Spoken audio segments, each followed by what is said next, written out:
umgodi Wesambane ubani insizwa yakephi uqhamngaphi? Nganza kwethu ngizoqala ngokubingelela bonke abantu noma bonke abantu abalalele njengamanje istation lesi Intokozo FM. So nganza kwethu lo ophambi kwenu umgodi Wesambane. Sure. Makukhulunywa ngomgodi Wesambane bafowethu kusuke kukhulunywa ngomfana omncane nje onekhono lomculo kaMaskandi futhi onesifiso sokuthi ngelinye ilanga ngibe umculo kaMaskandi osevelele. Bafowethu ngizela emculweni ngenhloso ukuthi ngibe umuntu ozojabulisa abantu ngale ngoma ngoba ayikho into engiyithanda njengomculo empilweni yami. Uqhamukephi mfowethu and ucula uMaskandi uqale nini uqale kanjani? Ngenza ukuthi mangiyibeka nje indaba icace ngike ngawumuntu ofisa kakhulu ukuthi ebe umculo kaMaskandi odumile ngenxa ukuthi bengingenayo ibackup ngiqale lapha ngo2020. Okay. Ngashaya ingoma yami lena ethi khala khala siginci sami ebe yisingili lapha ebengiyitesta khona ukuthi kahle kahle mangifika estudio kukhona engingakwenza kubukeke noma kuncomeke. Ngithe mangishaya lengoma yami ngathola ukuthi abantu abayizwayo bayangikhuthaza ukuthi ngiqhubeke ngiye studio ngiyo record ezinye ingoma. Nami ngazizwa ukuthi yazi ngiyazethemba ngalento engiyenzayo engazi ukuthi inhle kakhulu. Ngaqhubeka nganza kwethu kwathi ngo2021 ngahamba ngayoshala ezingoma ezu5 ekuyizona zona bafowethu esengene ngazo la einkundleni zokuxhumana. Ngahamba ngayoshaya ingoma yami ethi khala khala siginci sami. Emva kwalapho ngase ngibuya ke ngazodlala lezi ngoma ezu5 okubalwa uThembelihle, Sanibonani, uDr Xaba kuzoba ingoma yami ethi mina ngithandana nebhoza. Nganiza kwethu iwona umsebenzi wami nje lo oqala engifisayo ukuthi ngelinye lamalanga ngiqhubekele phambili ngawo. Mfowethu sike sikubone thina njengabanye esifami ukuhamba esitaradini ukuthi lapha ko workshop komabhasini lapha uvama ukuthi uyibhinge khona ingoma mhlambe anjani ama challenge okufacane nawo lapha kuba ukuthi mhlambe sikhona ningqinamba ukubona ukuthi hayi man ngililanga uzuthi hayi engathi bengifane ngabe ngiyayiyeka nje indaba yokucula ngenxa ke yenqinamba osuke ufacana nazo moyo perform. Nganza kwethu mangizokubeka nje kucace estradini noma ngizothi emgwaqeni emarenke emamakethe ngumuntu osebenza kakhulu khona noma ngumuntu engizothi ngihambe ibanga elide ngisebenza khona estradini. Bafowethu inhloso yami ngokusebenza estradini bekuyikhona ukuthi ngipromote na umsebenzi wami ikakhulukazi eworkshop ngingasho ukuthi bayangazi abantu abaningi abajwayele ukuhambela khona. Nakhona ngipromotile kakhulu ngawuphusha umsebenzi wami ngangena kubantu baseThekwini engakusho nje eThekwini baningi abantu esebekholelwa kumina yize ngise umfana omncane nje ofika emculweni. Lokho nganza kwethu akukho lapha ongena ingqinamba khona. Akukho lapha ukuthi mangabe ufika khona entweni enento esifiso sokuya phambili uthola ukuthi azikho ingqinamba kukancane ungayifica into kanjalo.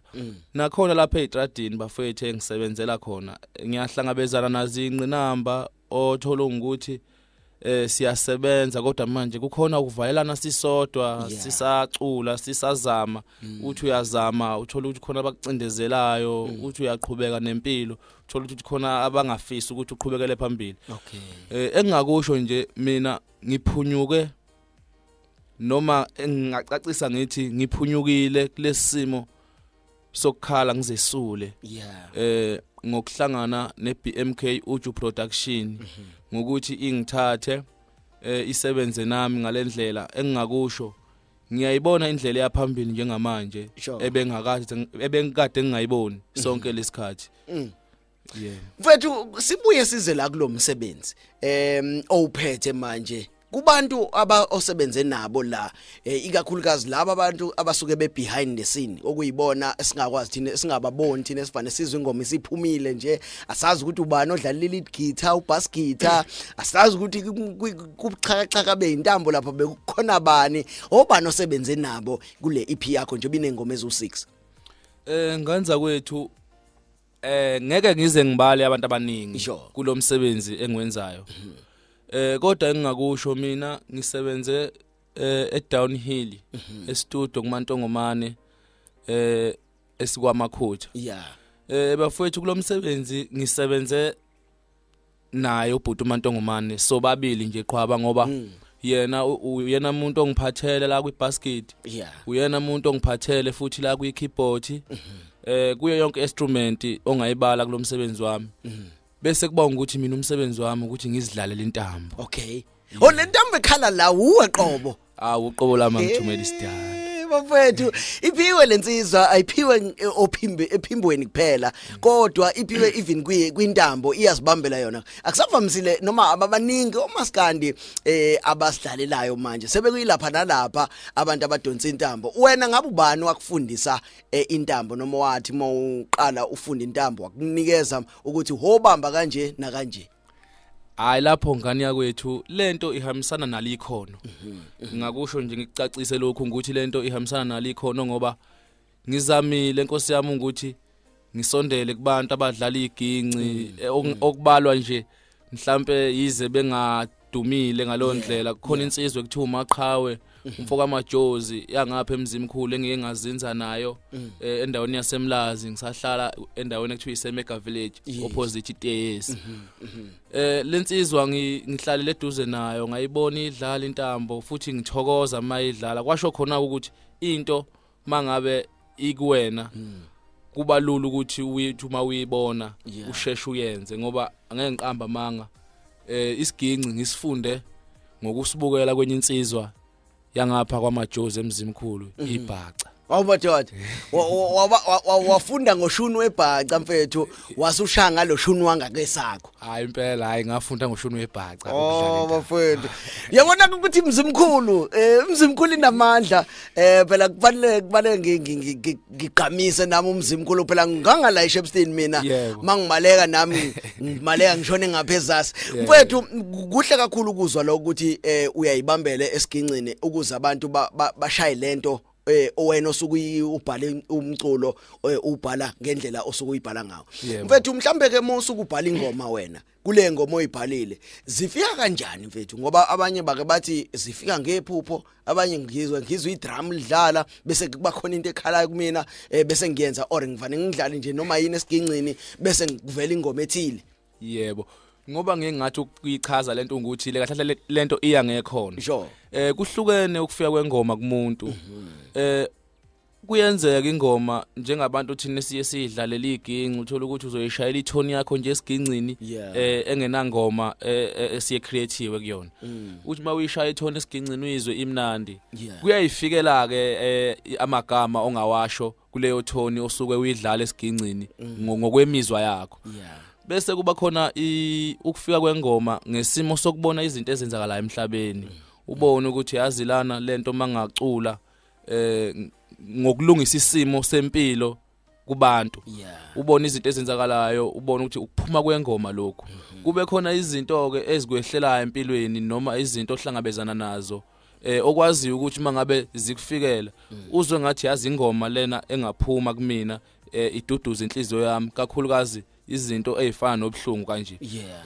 kule ngoma yami ngizocacisa ngenza isibonelo ngayo ingoma yami ethi khala khala siginci sami ithi le ngoma yami khala khala siginci sami ududuza abagulayo abalele zibhedlela benze beduduze yawo bese kuba khona lapho ethi nababoshiwe nabashonelwe benze beduduzeke nabo bekhulule yawo kahle inhloso yami kule ngoma inhloso yami kule ngoma ngayibhala ngenhloso ukuthi ihambe ifinyelele kulabantu esithina abayiziboshwa nalabo abalele ibhedlela ngoba kakhulukazi kulabantu abayiziboshwa kunabantu ababoshiwe la beboshwa bengenamacala ngenxa yobudedengu bamaphoyisa esinawo manje le ngoma kuye kungithinte kabuhlungu mangithola ukuthi kunezinsizwa ezivalelekile emajele ngoba kukhona ezinye esizaziyo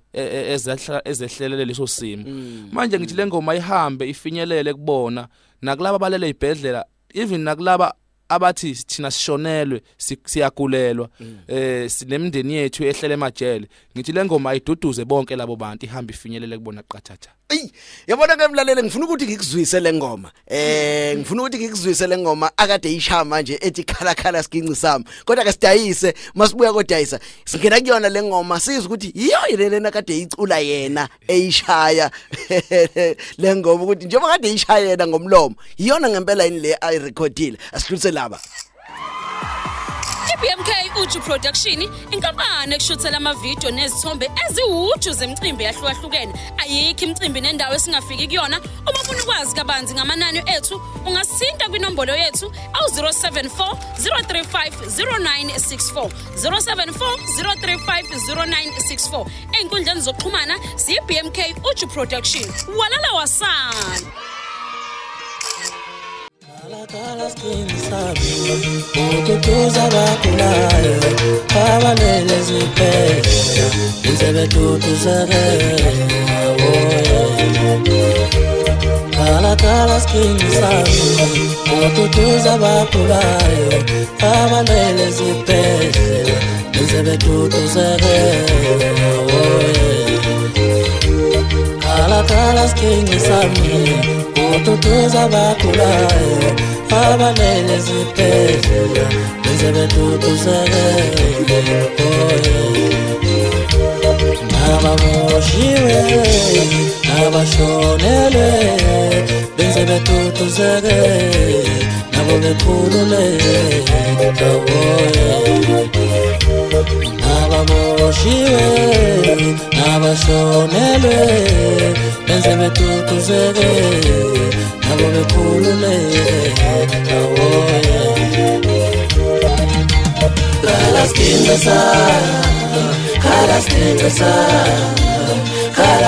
sa wonke umuntu uyayithanda lengoma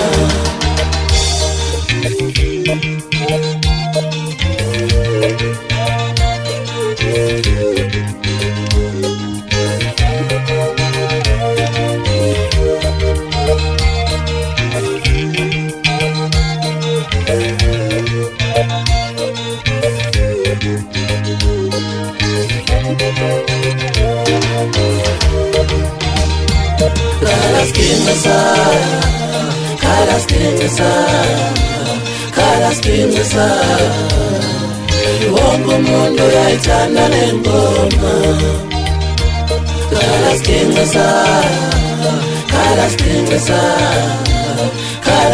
sa wonke umuntu uyayithanda lengoma kala skin sa lena kungezinye zengoma izayo lensizwa umgodi Wesambane ithi khala siginci sami cha sengizwile impela ukuthi kayiyona impela ngane kwethu awusho amanga impela mfethu isikhathi sethu imzuzu nje emhlanu esinayo noma ke isithupa esinayo yokuthi ke siqede le interview yethu mfethu mhlambe ke umusic wakho nje obuphumile bakuthola kanjani bawuthola kanjani wona umusic wakho bayawuthola nezitolo or usatholakala kuwena kuphela ngaliza kwethu ngizocela nje ukundlulisela lokho ngana kwethu bafethu umsebenzi wami uke wahlala isikhathi eside usezandleni zami ungatholakala indawo ungatholakala einkundleni zokuxhumana manje bafethu ngithi bonke abantu abebenesifiso sokuthi umsebenzi wami bebe nawo bafethu usuyatholakala umsebenzi wami kuzo zonke inkundla zokuxhumana kuzo zonke izitolo edayisa umculo online ku YouTube uyatholakala ku Spotify uyatholakala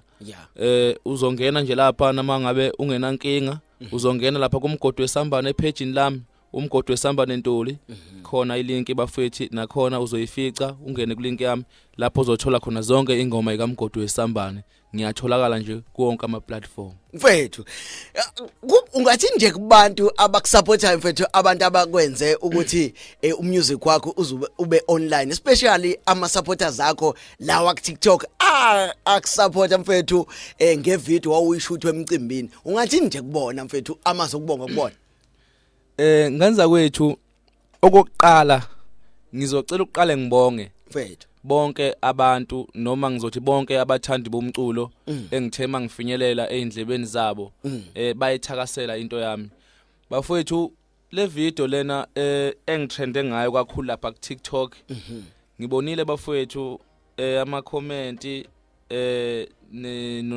nokunxusa abantu bengicela ukuthi angifaka umsebenzi wami online bafuna ukungisupport abafuna ukuthenga yeah ngisabonga nje bonke abantu ngithi izandla zedlula ikhanda ngizocela ukubonga ngani zakwethu ubhuti uBhekani Mthembu from Goza Entertainment ebambisene neBMk ukuthi bafowethu ngoba ngilapha nje kungenxa yabo sure ngizocela nje bafowethu ukubonga kakhulu ngithi kukhulu asebekwenze kumina likhulu igalelo ngiyabonga kakhulu ngeBMk Uju Production uNkulunkulu anandisele mfethu naku ithuba ke asike sithi ke uthola ithuba nangumhlelo omcimbi ukulalela ngane yakwethu ungazidayisa uthini kuye mfethu nganxusa uthini mfethu kwabantu ke aba-office ukuthi bakubhuke bakuthole and mase bekubhuka bakufonela kuphi bakuthola kanjani wena ke manje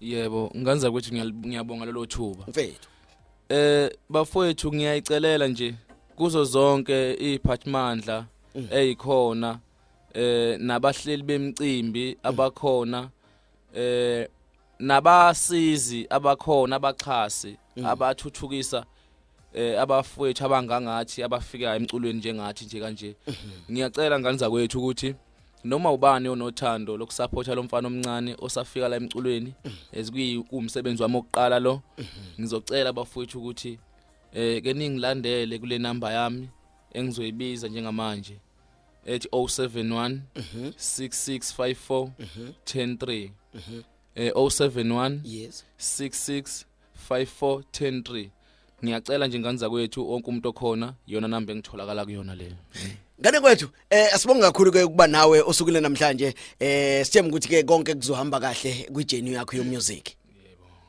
yebo Mgodi Wesambane ngifuna ukukhipha ngale ngoma mfethu le otrenda ngayo even namanje ku TikTok Leona lengoma ngiyibonile ukuthi ngazi ukuthi ke 1000 isilihlanganisile lama views so loke ufakela umusic wakho online. Awu siyabonga. Uthi ke uthembe lihle. Mfethu kwakutheni ubhalele ngoma? Ingane yakwethu ukubhala kwami lengoma anginasi isizathu engathi sibhekene nami ngqo. Kodwa ukubhala kwami lengoma ngenzela noma ubani umuntu osemathandweni noma njengoba ithi nami kube kuya ngami buyohlala eduze nami ngiyajabula manginawe kuseyiphathi yokuqala leyo engathinta noma imuphi umuntu osemathandweni noma ngabe uhlukumezekile noma ngabe kuthiwa kusiphi isimo bese kuba khona le phathi ethi ngizinikela kuwe ethembe lihle nakhona futhi ngibhekisa ngqo kumuntu osemathandweni ojabulile nomuntu wakhe Kulungile ngane kwethu uma ukuthi akekho eduze nawe wenza sure ukuthi uyamfonela umthetho Umgodi sekhulumile sekhulumile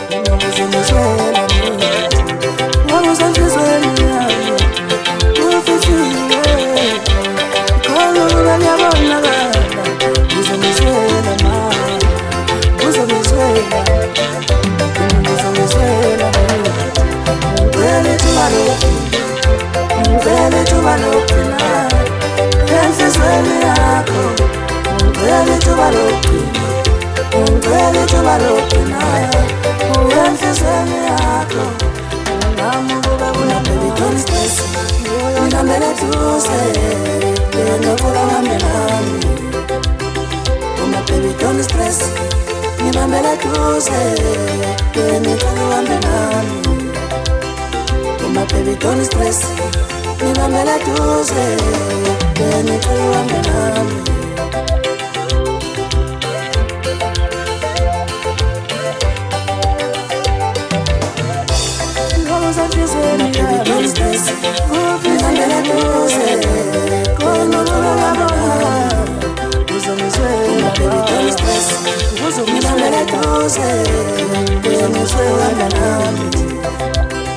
my baby don't stress, nimambela tuze,